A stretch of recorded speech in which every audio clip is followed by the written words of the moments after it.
हमारे झाड़ कौन से है और ज़मीन कैसी है हमें समझ के लेना ज़रूरी है। जैसे कि मैंने कहा कि मैदानी इलाका में पानी ज़्यादा बचने की उसकी आदत है। तो ये हमारा प्लॉट है, यहाँ पे पानी आप दिख रहे हैं, नीचे ऊपर से पानी आ रहा है और पानी बह के नीचे जा रहा है।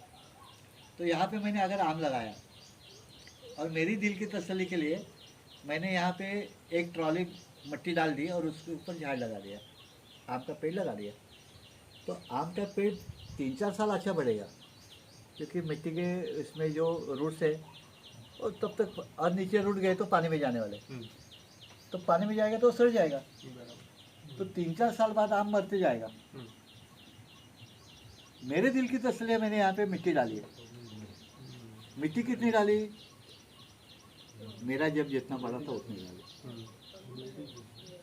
यहाँ पे मिट्टी डाले बगैर हो सकता है ना? तो मेरी ज़मीन जैसी है, वाटर होल्डिंग कैपेसिटी कम है ज़्यादा है, उसके मुताबिक मेरी फसल मुझे चुननी है। तो मेरे लैंड की टोपोग्राफी देख के मुझे झाड़ लगाने हैं, सीजनल लगाने हैं, मीडियम टर्म लगाने हैं या लॉन्ग टर्म बनाने हैं, ये मुझे देखना पड़ेगा। बारिश में तो वो परकोलेट होके तो नीचे ही जाता है। Water takes its own level. मैंने यहाँ पे झाड़ लगाया, यहाँ पे बारिश गिरी, यहाँ का पानी कहाँ जाने वाला है? यहाँ पे। तो इसको नमी मिली, हाँ, पर ये गीला नहीं, पानी यहाँ पे हो गया। अच्छा, यहाँ पे मैंने आम लगाया तो तकलीफ है, ओके, क्योंकि यहाँ पे पानी की लेवल ऊपर ही है, बराबर। ये 15 फीट ऊपर है, तो यहाँ पे 5 फीट पे भी नहीं, 2 फीट पे पानी रहेगा, यहाँ पे 15 फीट पे पानी रहेगा, बराबर, क्योंकि जीरो लेवल यहाँ पे है। बराबर। पानी ऑलवेज गोज जीरो, और जीरो का 1 mm बढ़ेगा, 2 mm बढ़ेगा, वो ग्राउंड वाटर लेवल बढ़ती जाएगी, लेकिन वो जीरो पे पहला जाएगा। इस कॉल्ड है रिटर्न कैपेसिटी। वहाँ से पानी आएगा, आगे पानी दिखता है क्या? यहाँ पे पानी दिखता है रास्ते पे, बाजू में पानी किधर गया? वहाँ पे भी बारिश गिरी है, वो पानी किधर गया? वो सीपेज हो गया। यहाँ पे सीपेज क्यों नहीं हुआ? क्योंकि हमने चलते चलते उसको कॉम्पैक्ट किया, तो पोरोसिटी खत्म हो गई। इसलिए पर्माकल्चर में किसी को फील्ड में जाने को ही नहीं देते। मैंने आपको ऐसा नहीं बताया, मैंने बोला आप रास्ते बनाओ जिसके ऊपर से आपको घूमना है। मैं चाहूँ उधर नहीं जाऊँगा, वेरी सॉरी, नॉट परमिटेबल। पर सर वैसे भी कटाई के वक्त तो आपको जाना ही पड़ेगा। आपका जाना कभी कभार और हर रोज जाना एक अलग है। और दूसरी चीज़ सर, आप क्रैब का बोले, पर अपने महाराष्ट्र में तो सब क्रैब खाते हैं। क्या है? क्रैब। हाँ, आप बोले कि वो अपना मिट्टी लेके आता है, इट्स फार्मर फ्रेंडली। तो वैसे तो दो चीज़ें, एक तो लोग क्रैब खाते हैं, और दूसरी चीज़ कि मैंने ये क्रैब जो होते हैं वो प्लांट्स को नष्ट करते हैं क्या? ऐसे कौन बोला? नष्ट तो करते ही है। नष्ट करते हैं। हाँ, लेकिन उसका मैं उसका पॉजिटिव देखूंगा या नेगेटिव देखूंगा? वही, यानी मुझे पता नहीं है कैसे। क्रॉप नेचर ने क्यों बनाया? हाँ, जीव जंतुओं के लिए, और नहीं, पॉपुलेशन कंट्रोल करने के लिए। वेजिटेशन का पॉपुलेशन जब तक उसका बीच बीच में कम नहीं होगा ये बढ़ नहीं पाएगा। हाँ, बराबर। तो ये क्या करेगा? कैनोपी कट करेगा और खा जाएगा। अच्छा, अभी दुर्भाग्य से कैनोपी मेरी चावल की है, हाँ, इसके लिए वो मेरा एनिमी है। हाँ, ओके, बेसिकली उसका रोल क्या है? तो ग्राउंड वाटर लेवल बढ़ाना। बराबर। उसका होल जो है 90 डिग्री में है, और कहाँ तक है? मुरुन तक, हार्ड मक्ती जब तक नहीं लगती है वहाँ तक है, यानी 10 फीट वो ऊपर का पानी नीचे निकल जाता है। करेक्ट। तो जहाँ अगर क्रैप खत्म हो गया हाँ, तो हमारे कुएं का पानी खत्म हो जाएगा। ओके। तो क्रॉप का रोल जो डिफाइन है, पॉपुलेशन बढ़ेगा तो मेरा चावल खाएगा, इसलिए मैं उसको खाऊंगा ना। ओके, साइकिल कंप्लीट हो गया। वो उसको मालूम है मेरी आगे की जनरेशन बहुत लोग खाने वाले हैं। किंगफिशर खाएगा, मेंढक खाएगा, आदमी खाएगा, कौवा खाएगा, सब खाएंगे। इसलिए तो बच्चे ही 250 देता है। अच्छा, उसमें से 5 तो सर्वाइव हो जाएंगे। बराबर।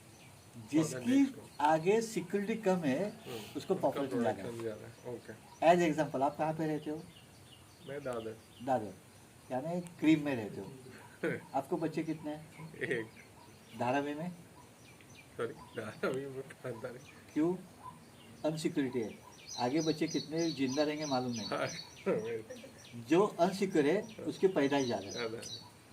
रायवड़ की गुठली लगाओगे, आम, जंगली आम, तो उसको मालूम नहीं कितने होने वाला है, मुझे क्या मिलने वाला है। वो बहुत सारा पैदाइश करता है। और आपका आम का ग्राफ्ट दर्जन और ये सैकड़ों। तो ये जो फर्क है, तो गुठली का आम खा सकेंगे क्या हम लोग? खा सकेंगे, फिर गुठली लगाओ ना। नहीं वो आपको पर्टिकुलर हापुस केसर चाहिए, ओके, फिर उसका यील्ड कमी आने वाला है। तो कंपेयर मत करो। यार वो बर्ड के ऊपर है, उसको सैकड़ों आते हैं, इधर मेरे को फिर नहीं। 200 आ रहे, कैसा चलेगा? वेरी सॉरी, उसका नेचर ही वैसा है। एक टॉपिक समजते सॉइलवर परत एक अजून प्रश्न होता. मतलब पेट में मेरे जाने वाले, इसलिए लोग माइग्रेशन करते हैं। आज यहाँ खाया, कल वहाँ खाएंगे, परसों वहाँ खाएंगे, तो डीवर्मिंग होने का चांसेस कम हो जाता है, वर्म्स ही नहीं होते। तीसरा, ये जो नेचर की हानि होती है, तो फिर नेचर बोलते हैं ऐसा नहीं चलेगा ना। फिर इसके मुंह से खाते जो सालवा नीचे गिरता है, इसमें ऐसा माइक्रोफोन आता है जो झाड़ को बढ़ाता है। तो झाड़ को मैं खाऊंगा भी और बढ़ाऊंगा भी, दोनों साइमल्टेनियसली होता है कैटल्स में। आदमी में नहीं होता है ना। आदमी का सालवा गिर गया, पालक बढ़ गया, ऐसा होगा नहीं ना। पालक मर जाएगा शायद, पालक मर जाएगा, मर जाएगा, क्योंकि हेवी पॉइजन हमारे हाँ। इसमें है, सालवा में। ये सिर्फ कैटल में है कि और एनिमल्स में भी है? हाँ, ये सिर्फ कैटल में है या सिर्फ और एनिमल्स में भी है? जो एनिमल घास खाता है, सारों में? हाँ। अच्छा। नॉन वेजिटेरियन नहीं, वेजिटेरियन एनिमल में है। नेचर जो एक्सप्लॉइटेशन होगा तो रिफिल करने का तरीका उनमें है, क्योंकि कल झाड़ घास बढ़ना चाहिए ना। फिर उसकी न्यूट्रिएंट मैनेजमेंट, उसका माइक्रोफ्लोरा उसके सालवा से गिरता है। ये हर दिन नए रिसर्च पे से मालूम पड़ रहा है। तो ये हमें देखना है कि भाई वर्ल्ड में क्या क्या बाहर आ रहे, पेपर क्या आ रहे हैं। और अगर हम लोग जो जीवन शैली हमारी जो हमने अडॉप्ट करना चाहते हैं, उसमें डे बाय डे जो चेंजेस है, जो इसको हम लोग विज्ञान बोलते हैं, विज्ञान और पुरखों का तजुर्बा, इसका मिलाप अगर हम कर पाए तो अच्छी खेती कर सकते हैं। तो ये हमें करना है, और मुझे लगता है हम लोग इतने समझदार जरूर है। ओके, एक 5-10 मिनट का ब्रेक लेंगे जी।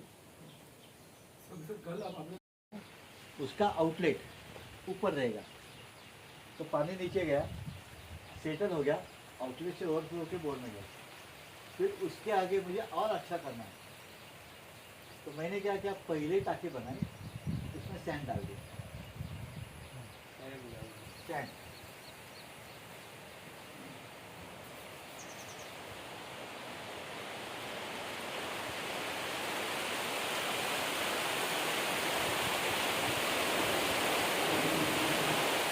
यहाँ से पानी आया, टाँकी बनाई, तीन चेम्बर बनाए, यहाँ पे मैंने टैंक डाल दिया, टैंक ब्रिज सिस्टम डाल दिया, और उसको यहाँ पे इंग्लिश दिया। पानी की फिल्ट्रेशन सिस्टम है, पुरखों से चली आई है। पुरखों से वो मटके में करते थे, 3 मटके एक के ऊपर रखते हैं।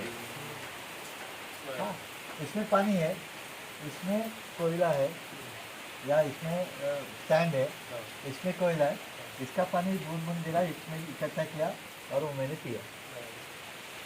ये पुरखों से चला ये सिस्टम। अभी इसकी क्वांटिटी कम है, क्योंकि 100-200 लीटर लेना है, मटका है, यहाँ पे कुछ 1000 लीटर आने वाला है।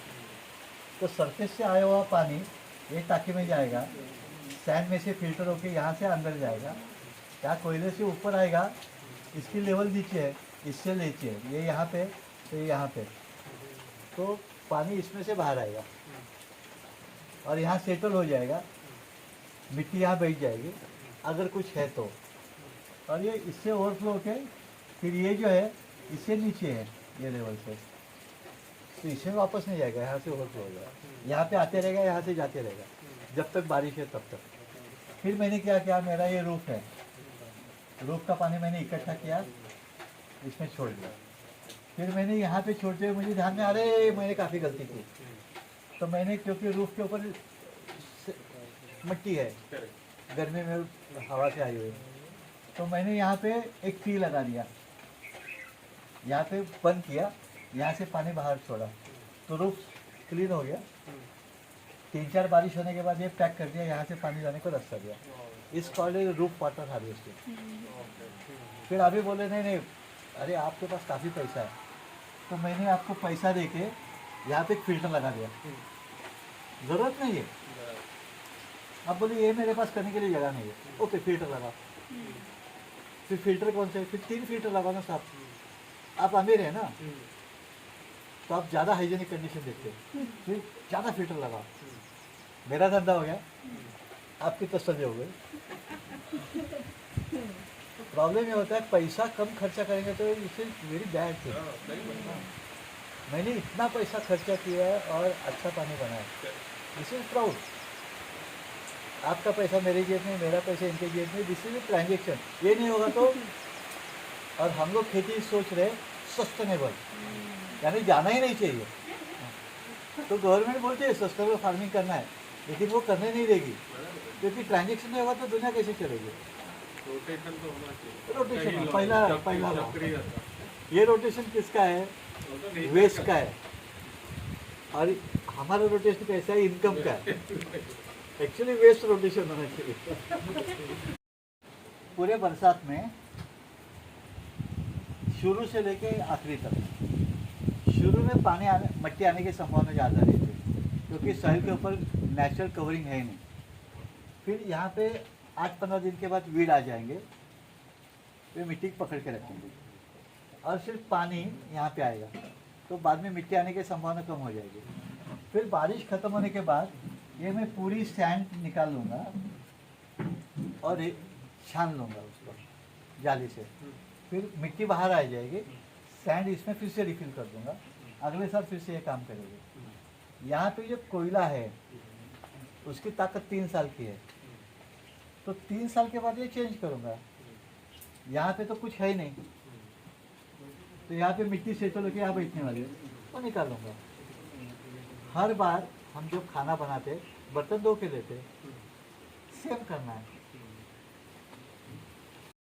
नमस्कार, मी राजेंद्र श्रीकृष्ण भट.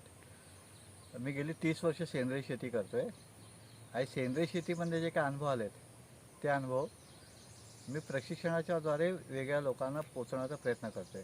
आणि आपल्या सगळ्यांनी सेंद्रिय शेती करावी आणि हिंदू संस्कृती, भारतीय संस्कृती आणि ती प्रचलित ती आपलं शेती पद्धती होती, परंपरागत कृषी विज्ञान हे परत आणून हरित क्रांतीने झालेले दोष टाळण्यासाठी आपण प्रयत्न करूया. अशा पद्धतीने आपण शेती करतोय आणि ते शिकवण्याचा प्रयत्न करतोय. या शेती प्रशिक्षणामध्ये आपण 16 विषय घेतो जे शाश्वत शेती किंवा शाश्वत जीवन पद्धतीसाठी उपयुक्त असतात. या 16 विषयांमध्ये खत निर्मितीपासून पिकांपर्यंत वेगवेगळे विषय आहेत. त्यासोबतच हे जे प्रशिक्षण आहेत हे प्रशिक्षण आपण घेताना 2 पद्धतीत घेत असतो. शनिवार रविवार, प्रत्येक शनिवारी आणि रविवारी वेगळे विषय, असे महिन्याला 4 विषय, म्हणजे 4 महिन्यात ते 16 विषय पूर्ण होतात. 5व्या किंवा 6व्या महिन्यापासून परत पहिल्यापासून सुरू होतं. आणि त्यासोबत आपण एक 7-7 दिवसाचे वर्ग घेतो आहे. सेंद्रिय शेती भाग 1 आणि सेंद्रिय शेती भाग 2. या 7 दिवसात 7 आणि 7 14 दिवसामध्ये आपण हे 16 विषय घेतो. म्हणजे एखादा लांबचा माणूस असेल आणि त्याला शिकायचं असेल तर तो 7 दिवस इथे राहतो. 7 दिवसात सकाळी 9 वाजल्यापासून संध्याकाळी 5:30पर्यंत प्रशिक्षण होतं आणि सकाळी आणि संध्याकाळी वाटलं तर त्याला शेतात काम करता येतं. या 7 दिवसाचा वर्ग जो असतो तो दर महिन्याच्या पहिल्या आठवड्यात असतो आणि दुसरा 7 दिवसाचा वर्ग असतो तो दर महिन्याच्या 3ऱ्या आठवड्यात असतो. आणि बाकीचे वर्ग जे असतात ते दर शनिवार, महिन्यातले 2 शनिवार रविवार असतात आणि सुट्टीचे दिवस असेल तर असतात. तर ज्याला शेती शिकायची इच्छा आहे, सेंद्रिय शेती शिकायची इच्छा असेल त्यांनी या जर शेतीमध्ये प्रशिक्षण घेतलं तर त्याचा फायदा होईल. निदान होणाऱ्या चुका टाळल्या जातील. आणि आपल्याकडे सगळ्यात महत्त्वाची गोष्ट जी आहे, पैसा नाही तर वेळ महत्त्वाची गोष्ट आहे. तर वेळेची किंमत अनमोल आहे. तर चुका करत शिकण्यापेक्षा जर आपण चुका कशा होऊ शकतात काही त्या टाळण्यासाठी आपल्याला काय करायला लागेल हे जर शिकलं तर आपली शेती जास्त चांगल्या पद्धतीने आपल्याला करता येईल आणि जास्त उपयुक्त येईल. त्याचे जिथून कुठे शिकता येईल. शिकण्याची खूप माध्यमं आहेत, यूट्यूब आहेत, दूरदर्शनवरती असतं, पुस्तकं असतात. अशा वेगळ्या माध्यमातून आपण ते शिकू शकतो, प्रत्यक्ष शेतात जाऊन बघू शकतो. तुम्ही शिकावं आणि सेंद्रिय शेतीची कास धरावी अशी माझी इच्छा आहे. धन्यवाद.